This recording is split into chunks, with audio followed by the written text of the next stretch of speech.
Hello, everyone. We are continuing this Bibliotopia on revolution or revolutions and the roots of chaos, living in the shade of revolutions with Amina Damerdji. And thank you for being here. We were supposed to have with us also a Syrian author, Dima Wanous, but for family reasons, unfortunately, she couldn't join us. And but I must say, I strongly recommend her book, The Frightened Ones. It's a very powerful story on dictatorship, the terror of civil wars, and how it permeates the life of the daily lives of the youth in their dreams, their body, their loves, and their relationship to life in general. It's one of the most beautiful books I've ever read on fear. Amina Damerdji, you two write on this intrusion of fear and of chaos in youth and in family. It is an underlying violence, and you understand throughout the book that this violence was there already in Algeria, was there in that family, and until the chaos of the Black Decade erupts in the 90s. And it is basically the topic of this book. You are a writer, you are a researcher, you Franco-Algerian, and your book, Bientôt, les vivants, was published in 2024. It was the best French book of Transfuge de Janvier. And it's the story of the coming of age of Selma, an adolescent whose passion is horse riding. She lives with her parents, her uncle in Algiers in the 90s.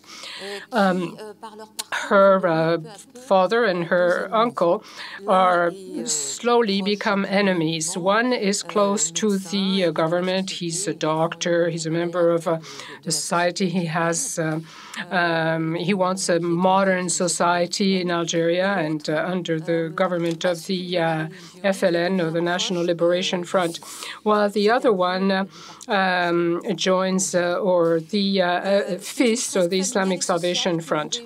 You are depicting this family and this society, but you're also showing the history of the country, and it is truly not a book that makes us understand the reality, the complexity of that Black Decade, and it was hidden for national reasons, but you're one of the first ones to talk about it. Another one who wrote about it is Ouris of Kamel Daoud, the latest Jeancourt.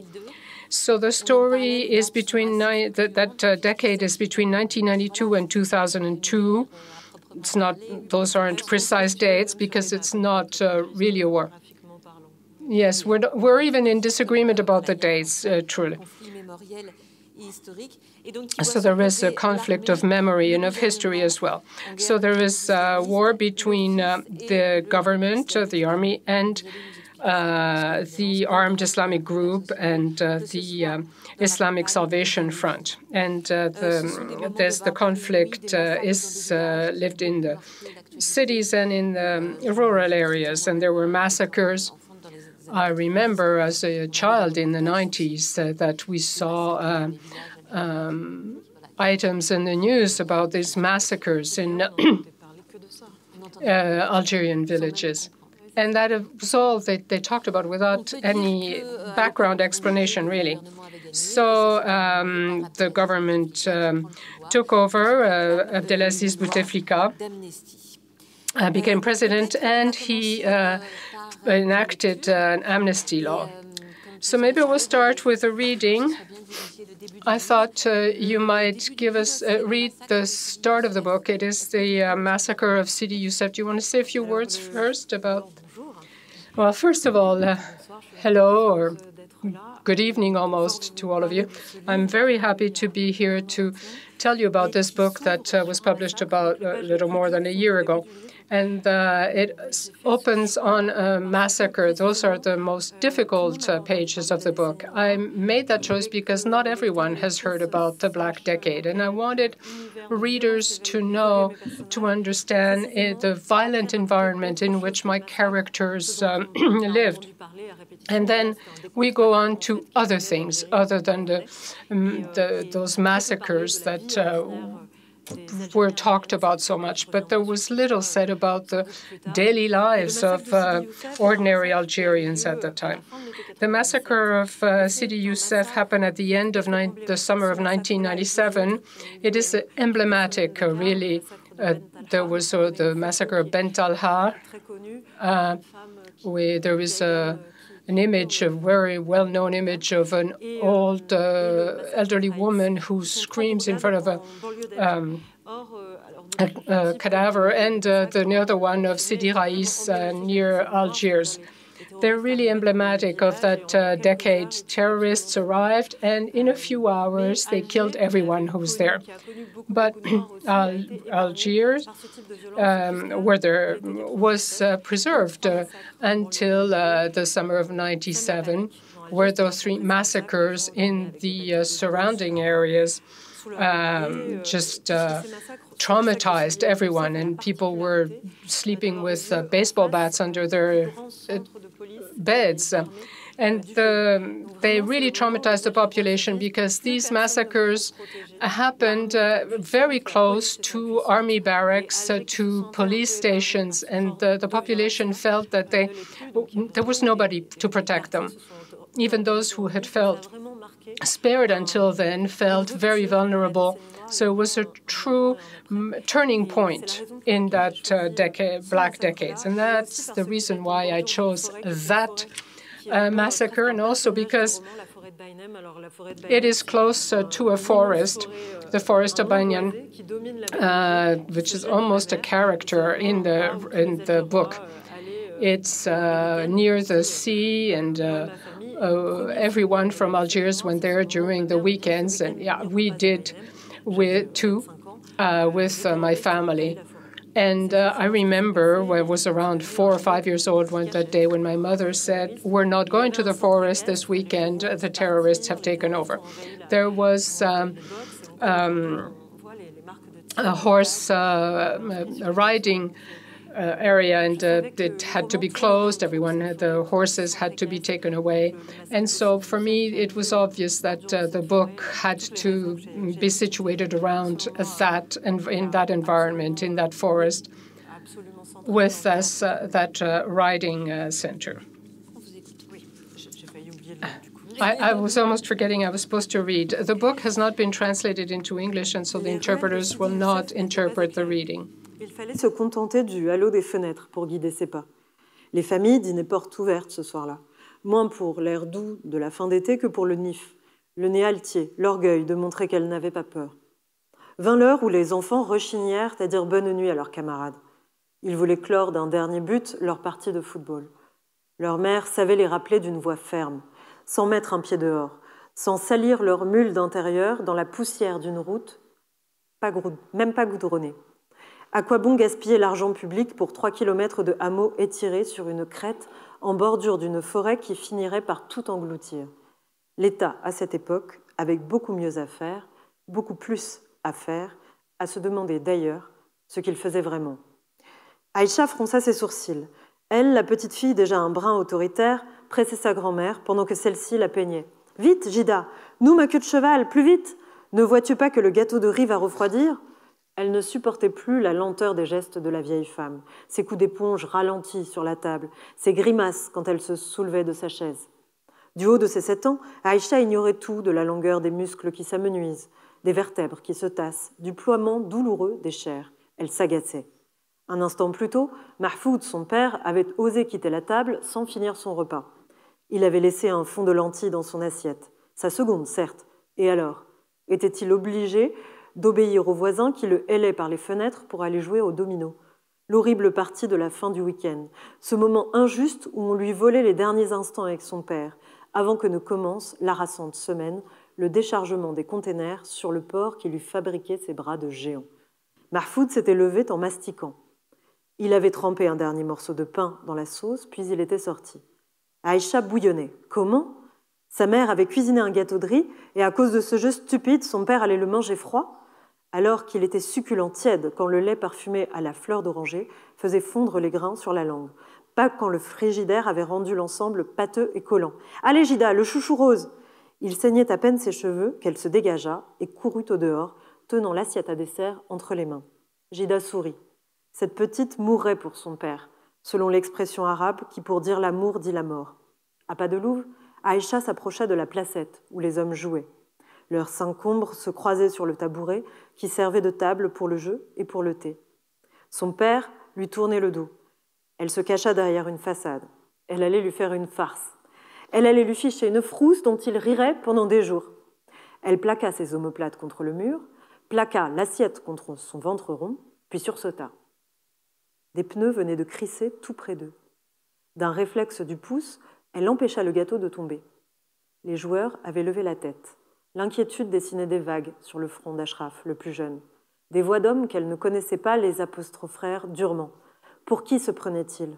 Se demanda-t-elle en se fâchant. Les portes des camions s'ouvrirent et des hommes vêtus d'un uniforme sombre en sortirent, exactement les mêmes qu'à la télévision. Elle était au courant. Elle n'était pas de ces enfants dont on bouchait les oreilles. Sa maison était de toute façon trop petite pour qu'elle n'entende pas les chuchotements de ses parents. Il lui avait expliqué « Ceux-là, tu ne dois pas les craindre, ce sont des militaires qui chassent les terroristes. » Les joueurs de domino se levèrent pour répondre aux questions. Quelqu'un assurait-il la protection du village? Non, personne en particulier. Sidi Youssef était trop près d'Alger et des casernes pour s'auto-organiser en milice. Un rictus déforma le visage d'un des visiteurs. Si Mahfoud avait été plus attentif à cette moue, s'il avait été plus fin observateur des mimiques qui contredisent les discours, il n'aurait pas tourné le dos aux soldats, ni laissé ses épaules retomber. Il ne se serait pas félicité. Voilà bien une patrouille de sécurité consciencieuse. Il se serait inquiété d'autre chose que de l'amertume qui gagnait la théière. « Papa !» Un homme en tenue sombre brandit une hache. « Trop tard, Aïcha. Le son n'est pas sorti de ta gorge. Tant pis pour ta conscience.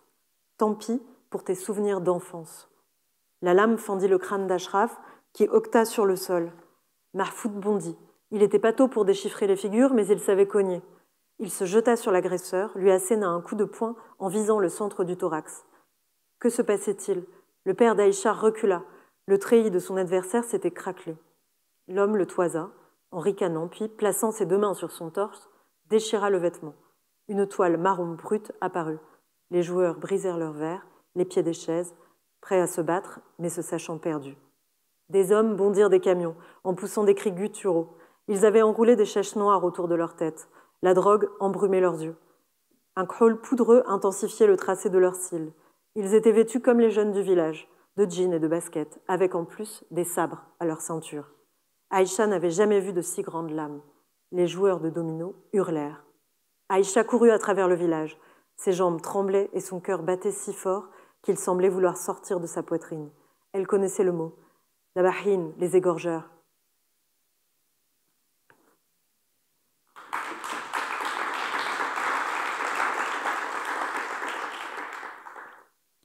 Alors, Amina Damerdji, Amina Damerdji, my first question could be quite simple. How did Algeria get to that point? What are the roots of this chaos? Well, we can go back a long, long time. In Algeria, when we talk about the Black Decade, we make links with the War of Independence. But there is a very immediate chronology. And those are the riots of 1988, the Red October in Algiers, where all the northern cities, the major urban centers, were racked by the very violent riots, that weren't necessarily always political. But, and I say this in the book, the first preaching of Belhaj, one of the main personality of the Islamic movement, was organizing the rebellion. Prices were climbing. People couldn't afford food anymore. But since 1962, the FLN was the National Liberation Front, was the party that rose out of the independence war and was running the country. After those riots, for the first time, Algeria recognizes the political plurality. There can be several parties. But the one that really comes forward is the FIS, the Islamic Front of Salvation. And after the first real democratic elections with several parties, Algiers and Algiers and Oran fall into the Islamic camp. And they win in the first vote of the election, and the army then stops the electoral process, and that's when the chaos starts in Algeria. Should it have been done? Give the official party status to a party that wanted to do away with democracy because it was anti-religious. You can ask yourself that question, but that's when it starts in 1992, the interruption of the electoral process, and then 10 years of chaos with approximately 200,000 dead, many disappeared, many exiled. And my family is one of the ones that was preserved. When you talk about chaos, what strikes me was when you see these talk about these young people, they're dressed the same, just like us. It's a civil war. Yes, it is a war between brothers. You could have in the same family an Islamic follower and a policeman. Or you could be neutral, but still you could be stopped while you were simply driving around. You could be killed just anywhere in front of your own door. My father, before, who worked in a foreign company, was a target. He ran to get to his car. He hid. You could be killed at the grocery store or at home. People would climb up to the roofs to hide. There were massacres. I'm not going to give you a list of all the different ways to die, but the threat was constant, was permanent. And that's what really struck me as a child. I was more protected, preserved than Aisha was, but you could see the face of your parents when they answer the phone, or the false roadblocks that were, in fact, terrorists dressed up as soldiers. There were roadblocks everywhere in Algiers.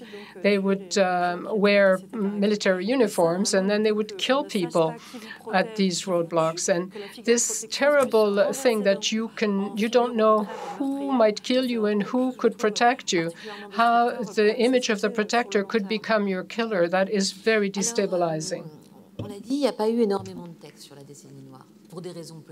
Well, there weren't a lot of...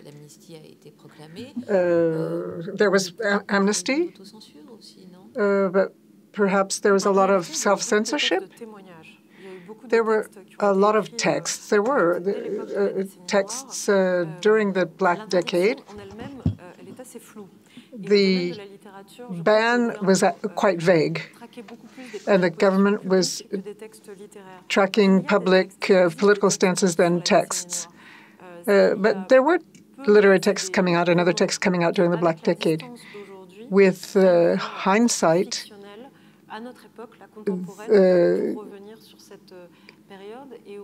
these texts are interesting, but many of them were a continuation of the war. They were strongly politically positioned. What I was interested in was looking at these multiple viewpoints And for Hicham, who is Selma's uncle, living in the same house as her, with Father Brahim, and who goes in for the Islamic cause. What I thought was important was to have a character that almost has as great an importance as Selma in the novel at certain points. So looking at both viewpoints. Several political viewpoints and existential viewpoints, because people who have these strong political views often have different existential reactions when death approached. Yes, Hicham is one of the most striking characters. He's not particularly close to the Islamic Salvation Front at the beginning of the novel, but he switches allegiance later. We read he would have given anything to rid himself of indecisiveness. Is that because he no longer wants to be the weak man he sees himself as? Yes, this is something I often observed. People who have the most radical or strongest viewpoints or positions are often those who have the greatest fear of their own doubt and indecision. They seem very self-confident, full of certainty. They can be very dogmatic, brutally dogmatic, like Belhaj. The first time Hicham listens to a sermon by Belhaj, it is the confidence that emanates from him that he finds appealing. There are several elements that make up Hicham. The torture, there's a torture scene, and that's one of the subjects of the book. Hicham is going to be tortured. Yes, this is something that is still difficult to talk about in Algeria. The 1998 riots were important not only chronologically, because a lot of young people who were in prison were tortured in the police stations. There were a lot of arrests, deaths, disappearances. Then these were people that went over to the rebellion. And we see that for these people, the supposed saviors, the purported saviors, were the Islamists. Let's come back to Selma. You chose to write from her viewpoint. Not an easy choice, because there's not a lot of fiction about this period. You create this portrait with broad strokes. How did you make this choice? Well, I think I was much younger than Selma at the time, but I was still a child, and from my child's point of view, I found it very difficult. I had to find her voice. It was a novelistic project in itself, but it wasn't the point of the book. I wanted to cover the decade and see how the characters developed and evolved. Selma is not just innocent. She is loving. She loves her uncle. She loves her father. She loves Adèle, who in a very different way is going to come closer to the ISF. She also loves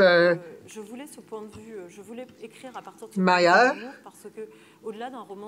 So above and beyond being a novel about the Black Decade, what was dear to my heart was to describe the lives of ordinary people, the daily lives of ordinary people with the ambient violence, and to talk about how it tore them apart. Without love, this tearing apart is not very interesting. So the families were all affected by the war. We've all had somebody we were close to, with whom we have a real relationship, whose path branches off from ours. Their path diverges from ours, and sometimes this can be contrary to our own values. And we might ask ourselves, should I maintain this relationship or not? What will the cost be for me, and what will the cost be if I break it off? So I think this issue is something that all the characters have to ask themselves, and some of them refuse to answer the question. And the ones who refuse to answer this question are going to pay for it. The grandmother is really a sunny character. So this is a portrait of Algeria. The father of the two brothers is a hero from the War of Independence who died in a automobile accident, but his shadow hovers over the brothers. I think this is probably a way of showing how the memory of the War of Independence hovers over the Algerian society. Absolutely. The heroes, their portraits are hung in homes. There are mysterious dialogues with the heroes of the war. This is most important for Hisham's development. Of course, my version of all of this comes from adults, but I also read a huge number of documents. I read everything I could get my hands on. And what struck me when I read speeches by the Islamic Salvation Front was how they used the legacy of the War of Independence and presented themselves as the continuation of the War of Independence. And a sociologist who worked on the masculinity of Algerian men who joined the Islamists in the 1990s is interesting. There's something about this generation that grew up with these independence heroes. You can imagine how wonderful we thought they were. There were tales told by my grandparents, my uncles, about the heroes of the war. And it's extremely intimidating for a boy whose father is a war hero. Can you imagine? So there was something about this heroic gesture that I wanted to delve into, and it would be true of all other ideologies and values. Yes, because it is difficult to see how the Islamists could claim to be following along as after the War of Independence. We get the impression that lucidity about the reality of the violence increases in the family. But there's a turning point for everyone. That is when Mohamed Boudiaf is assassinated. He's one of the founders of the NLF, who comes back from exile and creates the State Committee in 1992, and he's assassinated by one of his own bodyguards. What was the effect of this on the family? Why is it a turning point? Well, I think this was actually a turning point in Algerian history. The situation, the results would have been different if Boudiaf hadn't been assassinated. It's a way of getting away from the escalating violence. Boudiaf, there's a lot we still don't know about his assassination. He was making a public speech, and he was assassinated by one of his guards. So it was very traumatizing. It was very dramatic. And even the head of state can be assassinated, we all thought. No one is now safe. And Hisham accepts this, and that even makes him tip over to the other side. Yes, as the violence mounts on both sides between the two clans, the two parties, the more the Islamists can escalate their violence, the resistance increases, everybody becomes more radical, and that's what happens to Hisham.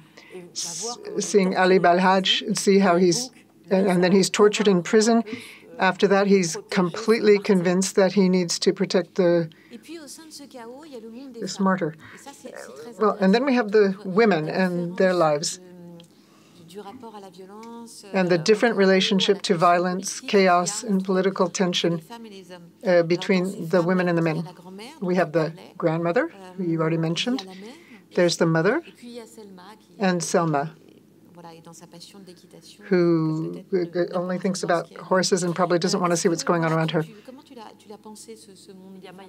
How did you approach this world? Yes, don't forget Maya, Selma's cousin, who gets involved. So does the mother, Selma's mother.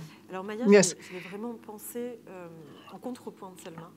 Maya is sort of the mirror image of Selma. Selma is wild, introverted, not interested in politics, disgusted by what's going on around her. Of course, politics was just violence at the time, so there's nothing appealing about it. There's no intellectual stimulation. And Maya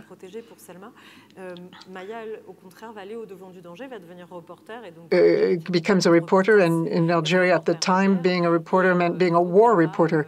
And so Maya is really going to try to find explanations for the Sidi Youssef massacre. She becomes very political. And I also wanted to show how if one was a young woman at the time, one could take a different tack at that point in time. We have a lot of accounts from young people in the Maghreb countries, in Algeria, that talk about young women trying to become free, freeing themselves from sexual mores. That's not what I wanted to talk about. Of course, sexuality is part of adolescents' lives, but I wanted to show that in this book, their path was to become women in this very violent society, how to go about it, and how to live with fear. Fear is one of the major characters in the book. Very quickly in the book, we see that people are even afraid to cross the city. Yes, and the walls are going up. There's the smell of cement in the streets of Algeria. We see that people are building walls around their houses to protect themselves from the marauding groups and putting bars on their windows. This fear does not just go away. It's a daily fear. It's a constant fear. It becomes part of you. You mean even today? Yes. In my family, even myself. I think I have inherited this. If somebody gets near me in the street, I jump, I start. There are the two worlds that collide or are juxtaposed in this novel, the urban world and the rural world. The book starts with a massacre, and we see the other world through the eyes of Abdel, Selma's boyfriend, who is going to go over to the Islamic groups, but with him we're not sure whether it was a choice or whether he was forced to do so. But we see what it's like to be a young person living in a village. We see that if someone so much as said the word kara about you, traitor, you could end up with your throat slashed, and sometimes they'd cut off your nose as a sign of your indignity. Selma lives on one side of the forest in a fairly in a upper middle class neighborhood, a French-speaking neighborhood. That's the kind of neighborhood I grew up in. So I wanted to write about the Algeria I knew about. Then there's the Arab-speaking Algeria, much poorer. Adel belongs to this. He lives on the other side of the forest, the Sidi Youssef forest. We now know that a lot of young people ran off because they were afraid of the police rounding them up, and they'd end up in prison, and they would be tortured, or they'd be caught by the Islamists, because if they didn't join their ranks, they would be seen as traitors. They'd come kill you or kill your families, and noses were indeed cut off because your nose represents your dignity, and without your nose, you couldn't keep your dignity. So your novel is very realistic, but there's the whole theme about horses, very important in Selma and Adèle's lives. Several chapters are devoted to horses themselves and Selma's relationship with them. Was this in order to, was this a breath of fresh air in this oppressive Algeria? Or is it metaphorical?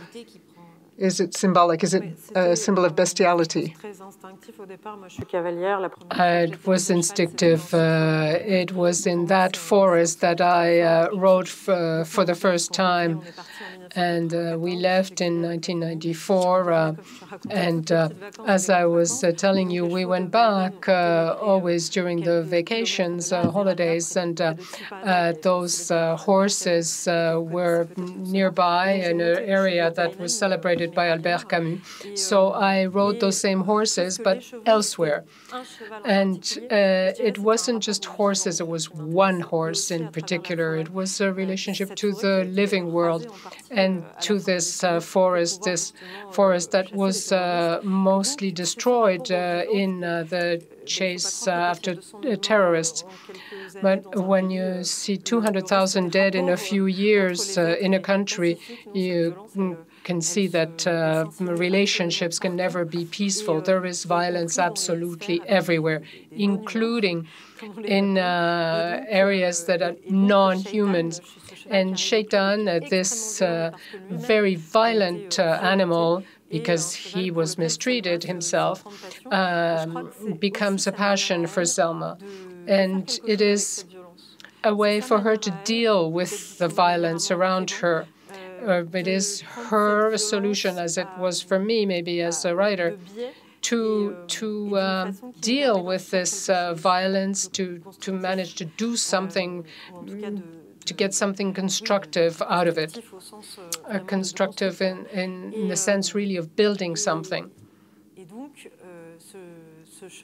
And this horse, and Bientôt, les vivants is referring to that. Selma has a true passion for this horse, Shaitan, which is the name of the devil. And there, in fact, it is a reference to what is happening, to the fact that you're committing crimes in the name of God, God that is to be a goodness, absolute goodness. There seems to be something completely paradoxical that can drive you crazy, drive you to madness. And to give the name of the devil to this horse was in reference to that. But it was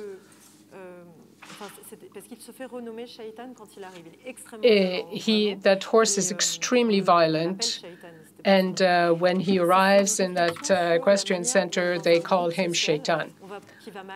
And so in a violent, dysfunctional group, you take the member that is the most violent and blame him, that member, for all evil. He is evil. He is the devil, while he, in fact, was himself a victim. Because I'm convinced that violence repeats itself. If you don't put an end of it, it is indefinite. So you mentioned it with your family. You leave Algeria in 1994, and you never went back. No, we never went back to live there. We always talked about it. We left with very little luggage. Nobody expected to be gone for such a long time.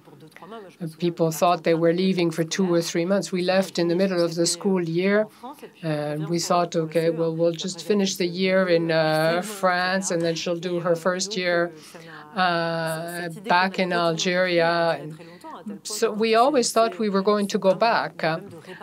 So if we had to repair something in France, we thought, well, why bother? We're going back to Algiers tomorrow.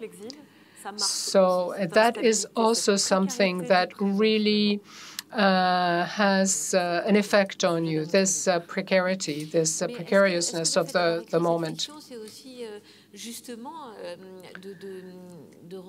So when you wrote this novel, did you want also to show how exile, the fact of being an exile, was put the violence a distance between you and that violence? It was to respond not only to history with a capital H, but it was a response to the voluptuousness of things. I talk about food, I talk about smells, about sensations. I didn't mention it, but what is so wonderful in that relationship between Selma and Shaitan is that there is no need for words in that relationship. And when the discourse, when the spoken word becomes divisive in the country, she has a stronger relationship with this animal, this wordless relationship. But when we went back to Algeria, when arriving at the airport, what became important was the sky, the smells, the colors, the quality of the air. Everything was so different. Even blue wasn't the same blue in Algiers or in Burgundy, where I lived. Some people who just move from one city to another in the same country have the same sensations. Everything has a different smell, a different flavor. And exile was that for me, to be where your senses are disconnected from your origins. And going back was to be reconnected to those senses of my childhood. Relations between France and Algeria are difficult right now. Boualem Sansal is in prison. You've asked that he be freed, that he be released. But his imprisonment reminded us that Algeria is an authoritarian state. What is your vision? Well, yes, a regime that is afraid of a writer is a very weak government. Boualem Sansal is one of 450 prisoners in Algeria imprisoned for their opinions. Demonstrators in Algeria at one point even had their own cleaning services. They cleaned the streets after their demonstrations. And they were immediately calling for peace, peace, peace. They invented a specific type of demonstration, really. And everyone was shocked. We saw the Arabic Springs in Tunisia, in Egypt, but not in Algeria. Why? Because people were still traumatized by the Black Decade, were afraid of speaking out. And Abdelaziz Bouteflika, who came to power at the end of the Black Decade, was in his fifth term at that time. And he was, in fact, hospitalized in Switzerland. I don't know if you followed this. It was quite funny because everyone in Algiers knew the name, had the phone number of the hospital, and everyone was calling and saying, hello, I would like to have a pizza delivered to Abdelaziz Bouteflika. The staff at the hospital ended up laughing with them. It's also a revolutionary act in a way. And this movement, in the end, put an end to Bouteflika's regime. about what ended these movements of resistance movement was COVID. But there is that fear, the fear of Algerians, fear of freedom. But someday freedom will return. Your book was published in Algeria, yes. And you said it was quite moving to see how people read it and responded by talking about their own experience. Yes, it was unbelievable. The book was published by Barzac, Francophone Algerian publisher. And so I went to present a book from east to west, from all over the country, and in Annaba, it's a town far from Algiers, and a man got up at the beginning of the presentation, and he said, "I didn't know you were going to talk about the massacre of Sidi Youssef. I was there, I heard everything." And he recounted what he had lived, what he had experienced. And everyone started to tell their story, their experience. And it was crazy because you could see how everyone reacted depending on their psychological resources. Some laughed and said how they escaped. Others mentioned how it was scary and dangerous to have to travel by train. They were often attacked by terrorists. Others, for me, the problem today is that we haven't really spoken those memories. Those stories need to be told. After the amnesty, there were children in classes where the father of one child had killed the other's father. And there was someone there telling every night I step over him. It was an ex-terrorist who had become alcoholic. And every night when she came home from work, she found him sprawled in front of her door, and she had to step over him. And so there is still a lot to do, a lot of things need to be expressed. Families talk about it more and more so in my parents' generation, obviously, and it was the same in the Spanish Civil War, I'm sure. But the generation of the exile at some point needs to put it all behind and to stop talking about it. It's a reflex for survival. But there comes a time, too, where you have to revisit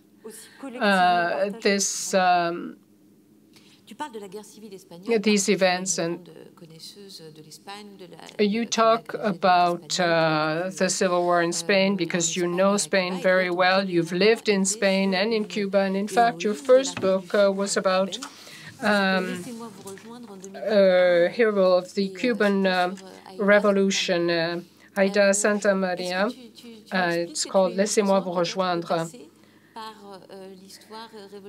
And do you feel that you had to go through the revolutionary history of South America to get back to Algeria?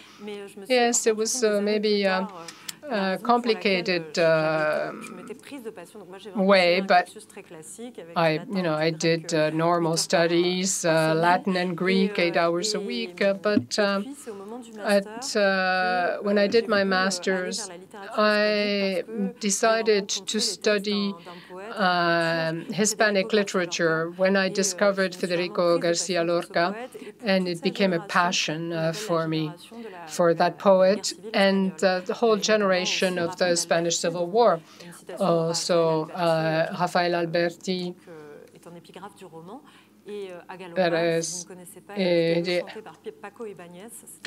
Agalopar is a fantastic poem. that I highly recommend.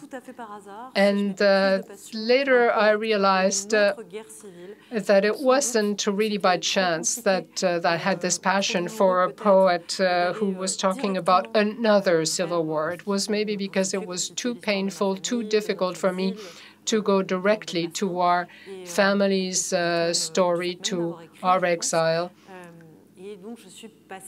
And that is why I had to go first through that other literature. And then I discovered all the other authors of South American literature.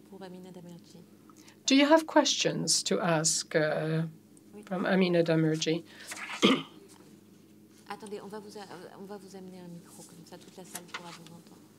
Please wait for the microphone.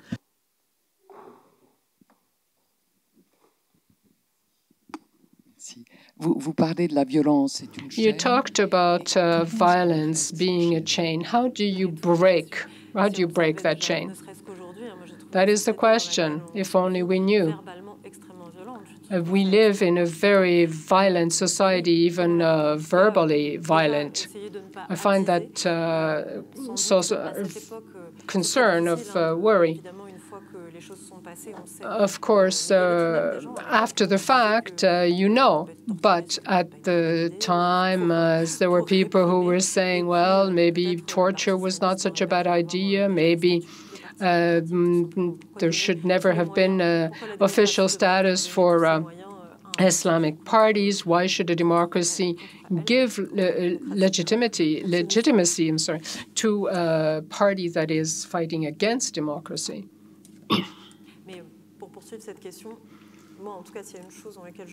But what if I'm convinced of one thing is that there's also a lot of affect, because hatred is also a passion.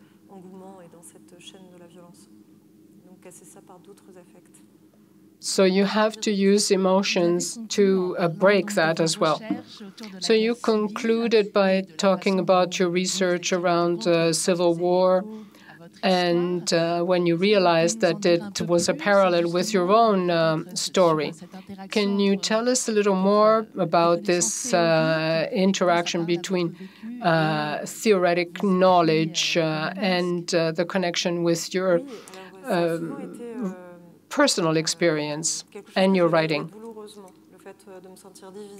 For me, it will always be painful, this division I feel between an analytical and a literary work.